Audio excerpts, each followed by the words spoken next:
What's up, y'all? I'm Aaron. I'm Lexi. And I'm Bryce. And we're the Rhinos. Alright, so tech-based strategies to reshape your experience. NBA arenas are looking more towards a digital approach to help ease the experience for fans. Ticketing, food and drinks, ordering, and all other transactions will soon be conducted through your mobile devices or a credit card. And so they're also trying to change up like some seating. So they're basically moving from larger suites to smaller customized areas in order to offer more premium seating for fans. This is really important because it'll attract like higher end individuals and drive more ticket sales. Also the NBA wants to offer seating really high above the court so they have an overhead view of the action. And they're also starting to incorporate virtual reality, which I'm pretty sure everyone knows what that is. Basically, they're using the virtual reality headsets, which allows fans in other countries or the people that have tickets that are all the way up in the nosebleed seats to experience courtside views or tour other areas of the venue without leaving their seats, which is a pretty cool feature. And most of these features that they offer are based off of a mobile app that you can use on your mobile device. So that covers everything from ordering food on your phone and ordering tickets on your phone and seeing different views of the game and different parts of the arena before you even can step into the arena. So it brings a multitude. The first article we looked at in the Sports Business Journal was on a new technology called Clear Technologies. And it's a biometrics technology company that's used at airports and now is being used at sports venues that allow people to get access through security and entrance lines faster by scanning their fingerprints. This helps with just the general ease of getting into stadiums and allowing fans to quickly get to their seats and enjoy a better experience. The Colorado Rockies Vice President Walker Monfort said the clear entries offer shorter lines for later arriving Denver sports fans for busier attendance days. So games when it's if it's a big weekend series in Colorado at a Rockies game, fans they can easily get into games by just scanning their fingerprint. The goal is to create a more secure experience and frictionless fan experience, so everything goes smoothly and you don't have to worry about waiting in lines and having any other difficulties at games. So it's also being offered in 13 sports venues, especially to make food and beverage purchases. It can also be used to purchase alcohol if you're over 21 when you sign up. So when you make your account, you go in and you put down your age, and if that verifies that you're 21, you can use that account to make purchases at concession stands for alcohol, and also you can use it for food purchases. And again, it makes it easier when you go up to pay. All you have to do is scan your finger instead of making a cash transaction or using a debit or credit card. Moving on to the NFL, Bud Light will supply a victory fridge full of free beers to 10 Cleveland bars that can be unlocked if the Browns win. Not throwing no shade to no Browns fans, but it's just what the article says. Also at MetLife Stadium will turn extra green at October the Jets-Vikings game as the Incredible Hulk adds some marketing muscle.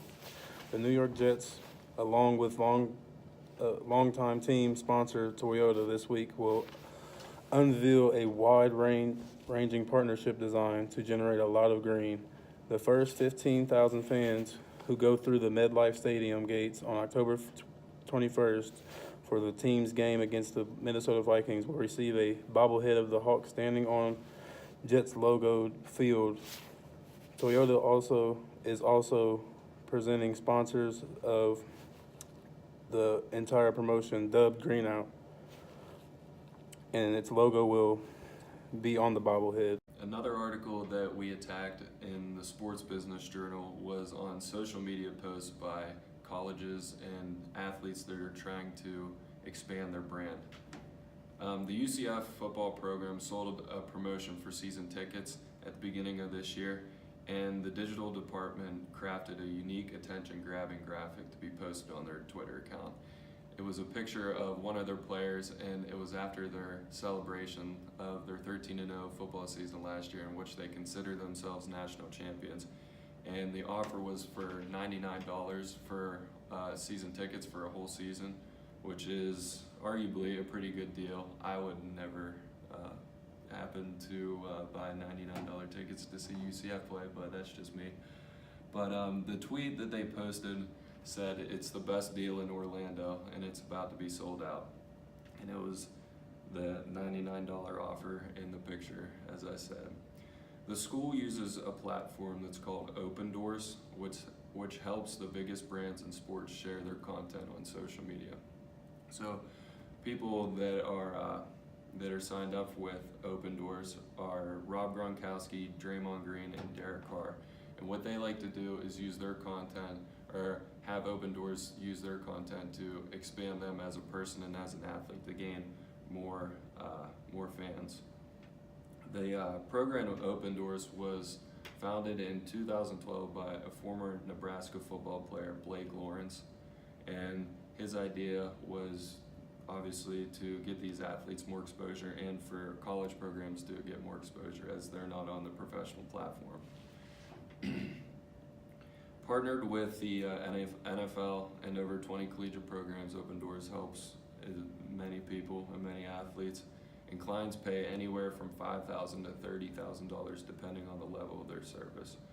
So I'm sure higher end athletes like Rob Gronkowski and Derek Carr, NFL guys, pay more just to get their name out there.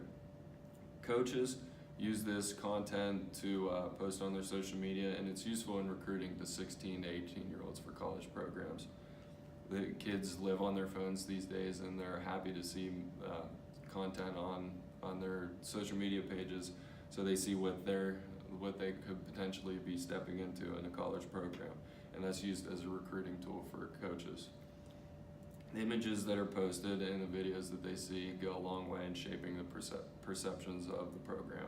All right, so I found 2 articles in the Sport Business Journal that really popped out at me. The first article is about a group called FanDuel. I don't know if you guys have heard of it before, but the company was created when European bookmaker Paddy Power Betfair merged its U.S. operations with that of the fantasy sports betting company FanDuel, and this happened on July 11th of this past year. 3 days later, FanDuel opened its first sports book at the Meadowlands horse racing track in New Jersey. So during this time, they were taking bets on baseball, soccer, football, basketball, golf, boxing, even motorsports.